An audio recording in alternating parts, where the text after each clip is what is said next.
কবরের সেই ভয়ঙ্কর অন্ধকারে আপনার একাকিত্বের সঙ্গে কী হবে জানেন? এক ব্যক্তি মারা যাওয়ার পর তাকে যখন কবরে রাখা হলো, চারিদিক থেকে অন্ধকার তাকে গ্রাস করতে শুরু করল। কবরের সংকীর্ণতা তাকে পিষে ফেলার জন্য এগিয়ে আসছিল।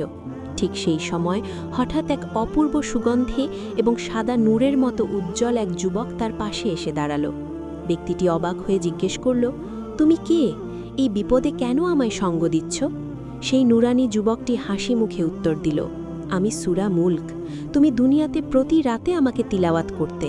আজ তোমার এই কঠিন একাকিত্বে আমিই তোমার কবরের সাথী এবং জাহান্নাম থেকে তোমার ঢাল। সুবহানাল্লাহ!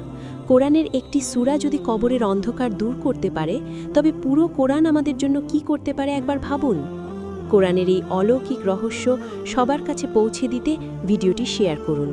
আর আপনি যদি মুসলিম হয়ে থাকেন, তবে আমাদের চ্যানেলটি এখনই সাবস্ক্রাইব করুন। জাযাকাল্লাহ খায়ের।